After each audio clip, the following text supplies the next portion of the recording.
Howdy folks, Josh here with the Weekend Angler, and in this instructional video I'm going to be showing you exactly how I built a set of floating culling tags for tournament fishing for under $10. If you're a tournament fisherman, you're going to want to see this, so stick around.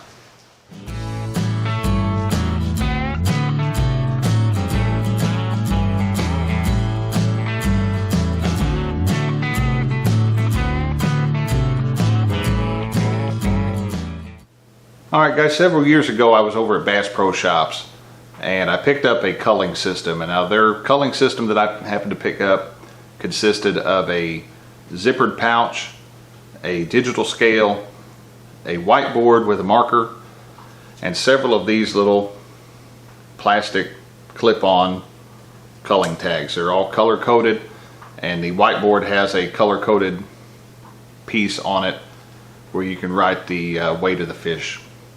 Now, I have used these in several tournaments, catfish and bass, and what I have found, what keeps happening to me, is these little clips like to come off the fish's mouth. You're supposed to reach these through, clip them in, and guys, they just don't want to stay hooked. Largemouth bass and catfish both have spit these, and the problem exists when you start running into that, especially when it's time to cull a fish. If the tags have slipped off more than one fish, you have to now go through and reweigh all your fish, and that takes away fishing time, especially during a tournament. So I needed a new solution. I looked around. There are plenty of culling systems out there. The only problem is they're all priced in the neighborhood of anywhere from $35 to $50 on up, and I didn't want to pay that. So what I came up with, I made a trip to Walmart and a trip to Home Depot, and came up with some stuff, and this was the result. This is a floating cull tag. Now this is a clip through cull tag that pokes through the bottom of the fish's mouth, but hey, you're hooking these fish, you're poking a hole in their mouth anyway, right? So what we're going to do, I'm going to show you guys how I built this, and show you the end result, show you just how easy it is. The total cost of this project was under $10. So you can build you an entire set of culling tags for a fifth of what it's going to cost you to buy a set. So let me get the camera moved, I'll show you guys how to build them. Alright guys, real quick before we get started, I'm going to go over the materials I purchased for this project and tell you about what I paid for them. First off, we have a set of 4 1-inch foam paint brushes. I picked those up in the craft section of Walmart for under $1. Next we have 5 different colors of acrylic paint. Picked those up 2 for $1 at Walmart. Also at Walmart was these Kamal Tackle slip floats. These are the foam slotted peg floats. A Ozark Trail chain stringer. That was about $2 or $3 at Walmart. Picked up some .080 weed eater string and a set of crimp sleeves. These I picked up at Home Depot in the electrical section. It's for crimping multiple wires together. I want to say those were around $2 for a package of 12 of them, and you're only going to need 6 to make a set of 6 culling tags. So let me show you the tools we're going to be using to complete this project, and then we'll get started. Alright guys, there's the tools we're going to be using for this, and if you have a good electrical tool, that's all you're really going to need. But first off, we've got a set of lineman's pliers. Next is a crimper and a pair of side cuts for making the trim. The only other part that we're going to need, I've already got it plugged in warming up, is you're going to need a hot glue gun. I have used a low temperature hot glue gun, and this has worked fine. Good thing is, low temp isn't going to melt your foam, and you run less risk of burning your finger messing with a low temp hot glue gun than you do a high temp. So let's get everything moved. I'll show you guys how to build one of these, and you'll be well on your way to having a set of culling tags. Alright guys, the first thing we're going to be doing is getting our main piece of our culling tag. And as I said, I bought a steel chain stringer from Walmart. Some of you guys may have one of these laying around in your tackle box that you don't use anymore. If you do, you just saved you that much money on this project. Now the way these go together is kind of a big safety pin with a catch. And get that up there. If you squeeze that, you can pop that little metal retainer off of there. Set that to the side. You will need that. Take your chain off. Next step, we're going to pull us some weed eater twine. Length really isn't all that important. I'm going to get about 15 inches of it. Cut that with side cuts. And we're going to get us one of our peg floats out. You can pull the pegs out, set them aside, throw them in your tackle box, use them for making Sandy Cooper rigs, so it's a piece that always gets lost, at least when I'm fishing with them. We'll set our peg away. Get your crimp sleeve out. You're going to need one of those. Now for the record, these are the 18 to 10 gauge crimp sleeves. And we'll show you how easy this is going to be to do. There is one end of the crimp sleeve is a little bit wider than the others. I don't know if you guys could see that. I'll try to hold it up there. But it does have a rim around it. That could go either way. It's not going to affect it.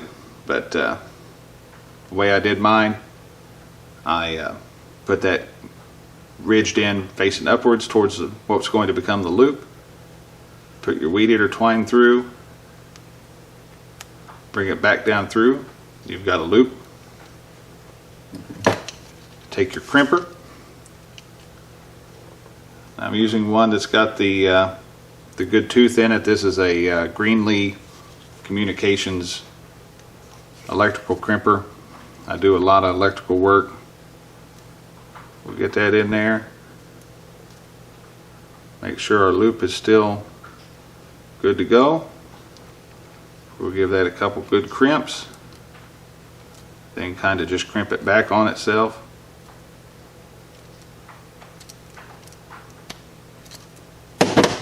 Now that you've got that, you can pull on that all you want and everything's secure.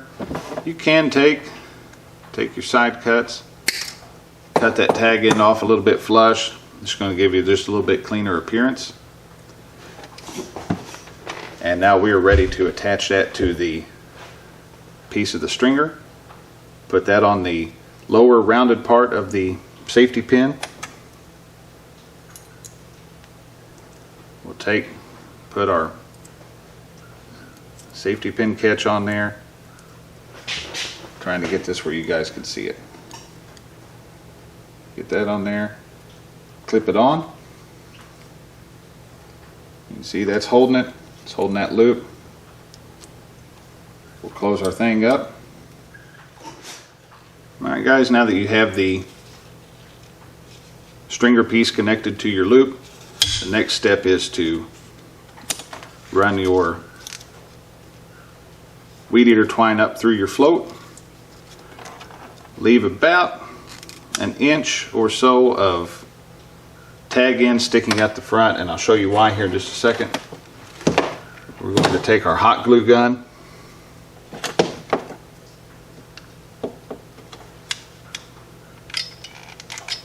pump that down in there, get some glue going, and we're going to fold that tag end over, make a little loop, pull down on it. Don't pull it all the way down inside there. Once it's looped, we'll take our hot glue gun, go over the top a little bit, flip down to the bottom side, do the same thing. Get some hot glue,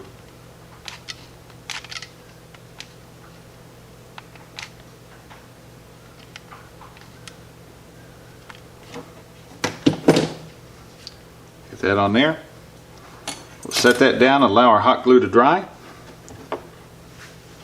And once it's dry, we'll be ready to get this float painted, and this particular cull tag will be done. So give me just a second, we'll let the hot glue dry and then we'll get it painted. Alright guys, we've got our paint. This particular one happens to be bright red. I got me a little piece of acrylic plexiglass sheet to pour my paint onto, so it makes cleanup real easy. We're going to take our foam brush, dab some paint on there, and we'll just paint that. That foam is going to take that paint really well. We'll get it a nice coat of paint here.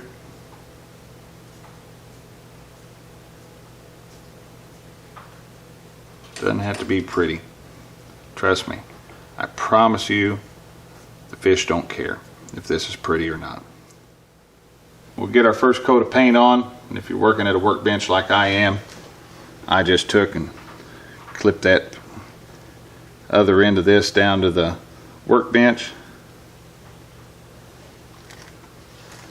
We'll let that hang and dry, and we'll put one more coat on it once it's done. And once the float has a couple coats of paint on it, I am going to coat this with a acrylic sealer. Acrylic paint, once it is dry, is water resistant, not waterproof. The sealer will make that waterproof. Well folks, that's just how easy it is to build a set of culling tags. These work great for tournament fishing. Bass, catfish, doesn't matter. If you can put a fish on a stringer, you can use these culling tags. As I said, price point, do this whole project was somewhere in the neighborhood of about $10. And you could save yourself some time and probably a little bit of money if your local bait shop, tackle shop, wherever you buy your floats, has these in different colors. Unfortunately, my local Walmart only had them in this bright yellow, so painting them seemed to be the most efficient way to distinguish them from each other. But guys, as always, I want to thank you for watching my videos. Hit the like button. If I've helped you out, leave a comment down below. If you find something in this video that you didn't like, let me know in the comment section also. Let me know what you didn't like about it.